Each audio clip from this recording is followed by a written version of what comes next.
شروع اللہ کے نام سے جو بڑا مہربان نہایت رحم فرمانے والا ہے۔ پاک ہے وہ ذات کہ جس نے اپنے بندوں کے لیے اس دنیا کو پیدا کیا اور اسے تقدس سے آخرت کے انعامات میں سے جنت کو بھی پیدا فرمایا ہے۔ آج ہم اسی جنت کی نعمتوں میں سے ایک نعمت توبہ کے بارے میں ذکر کریں گے کہ آخر یہ توبہ کیا چیز ہے اور کس طرح سے یہ توبہ جنتیوں کی خواہشات کو پورا کرے گا اور اللہ تعالیٰ نے اس کو کس طرح سے پیدا کیا ہے اور جنت کے اندر جنتیوں کے لباس ان کو کس طرح سے ادا کیے جائیں گے اور جنتی کس طرح سے جنت کے اندر اللہ تعالیٰ کا دیدار کریں گے۔ محترم ناظرین، ان تمام تر سوالات کے جوابات قرآن و حدیث کی روشنی میں ہم آپ کو بتائیں گے، تو میری یہ گزارش ہے کہ میری اس ویڈیو کو اینڈ تک لازمی دیکھیے گا۔ روایات کے اندر میں آتا ہے کہ حضور اکرم صلی اللہ علیہ وسلم ایک دفعہ تشریف فرما تھے کہ حضور اکرم صلی اللہ علیہ وسلم کے پاس توبہ کا ذکر کیا گیا، تو آپ صلی اللہ علیہ وسلم نے حضرت ابو بکر صدیق رضی اللہ تعالیٰ عنہما سے فرمایا، اے ابو بکر، کیا توبہ کے بارے میں آپ جانتے ہو؟ تو انہوں نے عرض کیا کہ اللہ اور اس کا رسول صلی اللہ علیہ وسلم سب سے زیادہ جانتے ہیں۔ پھر آپ صلی اللہ علیہ وسلم نے ارشاد فرمایا کہ توبہ جنت میں ایک درخت ہے جس کی اونچائی اللہ کے سوا کوئی نہیں جانتا۔ ایک گھوڑ سوار اس کی ٹہنیوں کے نیچے 70 سال تک دوڑتا رہے تو بھی اس کا سایہ ختم نہ ہوگا۔ اس کے پتے بہت چوڑے ہیں اور ان پر بختی اونٹوں جیسے پرندے آ کر بیٹھتے ہیں۔ تو حضرت ابو بکر صدیق رضی اللہ تعالیٰ عنہ نے عرض کی کہ یہ پرندے تو بڑی نعمتوں والے ہوں گے، تو آپ صلی اللہ علیہ وسلم نے ارشاد فرمایا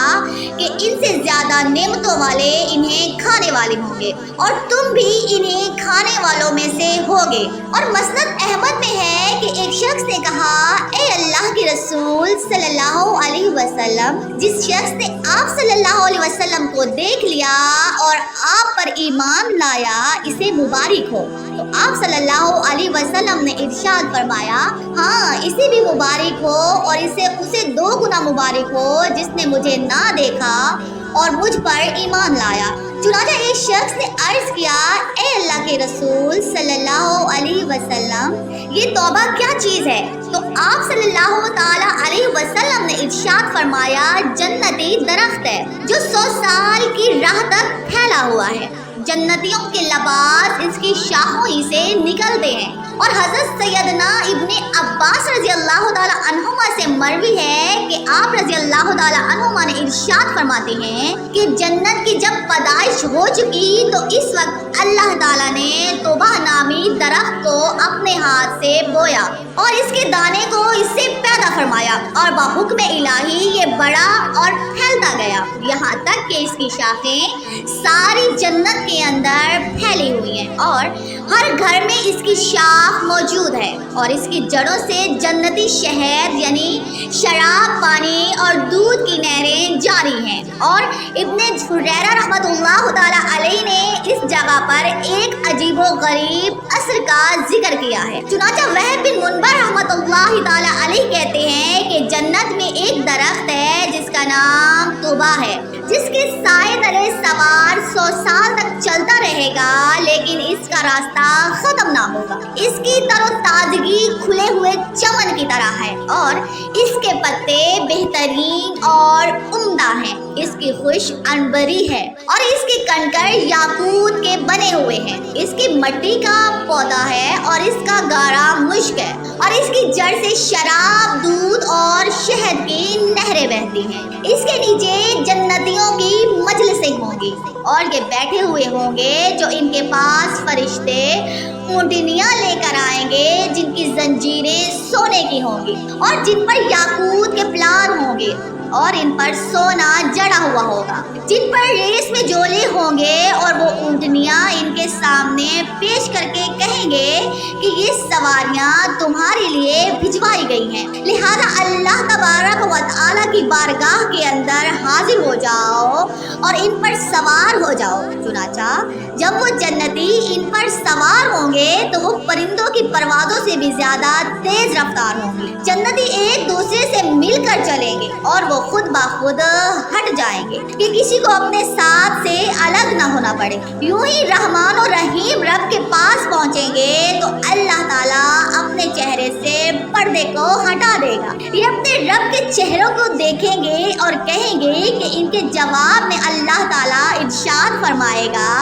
السلام علیکم، کہ تم پر بھی میری رحمت ثابت ہو۔ بس اس وقت لوگ اللہ تعالیٰ سے مانگیں گے کہ اے اللہ، تو نے دنیا میں جو کچھ پیدا کیا تھا جس میں تیرے بندے رہا کرتے تھے، بس وہ سب کچھ میں چاہتا ہوں کہ شروع دنیا سے ختم دنیا تک دنیا میں جتنا کچھ تھا مجھے عطا فرما۔ اللہ تعالیٰ ارشاد فرمائے گا کہ تو نے جو کچھ مانگا اپنے مرتبے سے بہت کم چیز مانگی ہے، اچھا ہم نے تجھے دے دی، اور میری بخشش اور دین میں کیا کمی ہے؟ پھر فرمائے گا جن چیزوں تک میرے ان بندوں کے خیالات کی رسائی نہیں ہوئی انہیں وہ چیزیں بھی دی جائیں، یہاں تک کہ ان کی خواہشات پوری ہو جائیں گی ان چیزوں میں جو ان کو یہاں ملی ہیں۔ چنانچہ تیز رو گھوڑے ہوں گے اور ہر چار پر یاقوتی تخت ہوگا، اور ہر تخت پر سونے کا ایک ڈیرا ہوگا، اور ہر ڈیرے میں جنتی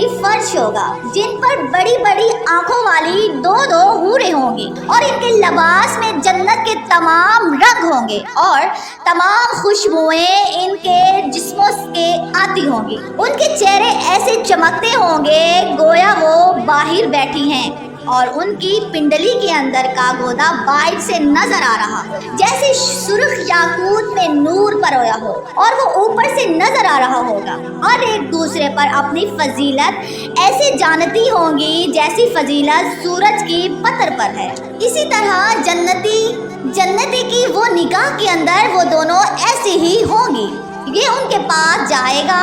اور وہ کہیں گی کہ واللہ ہمارے تو خیال میں بھی نہ تھا کہ اللہ تعالیٰ تم جیسا خاوند ہمیں عطا کرے گا۔ اسی طرح سب صف بندی کے ساتھ سواریوں پر واپس ہوں گے اور اپنی منزلوں پر پہنچیں گے۔ چنانچہ جب یہاں پر پہنچ کر رات کو آرام میں ہوں گے تو اس وقت اللہ تعالیٰ ارشاد فرمائے گا کہ اے میرے پیارے بندو، تم نے میرے وعدے سچے پائے اور کیا تم میرے سب وعدوں سے خوش ہو؟ تو وہ کہیں گے کہ اللہ ہم سب خوش ہیں اور بہت ہی راضی ہیں، لہذا اللہ پاک تو بھی ہم سے خوش اور راضی ہو جا۔ تو اللہ تعالیٰ ارشاد فرمائے گا کہ اگر میری رضا نہ ہوتی تو تم میرے مہمان خانے یعنی اس جنت کے اندر کیسے داخل ہو سکتے تھے اور میرا دیدار کیسے کر سکتے تھے؟ اور اگر میں تم سے راضی نہ ہوتا، چنانچہ اس وقت اللہ تعالیٰ کہ یہ بندے عرض کریں گے کہ اللہ تعالیٰ ہی کی ذات سزاوار تعریف ہے، اور جس نے ہم سے رنج و غم کو دور کیا اور ایسے مقام پر پہنچایا جہاں میں کوئی تکلیف اور کوئی مشقت نہیں، یہ اسی کا فضل ہے اور وہ بڑا ہی بخشنے والا اور قدردان ہے۔ اللہ تعالیٰ سے دعا ہے کہ اللہ پاک ہمیں بھی اپنے ان نیک بندوں میں شامل فرمائے، آمین یا رب العالمین۔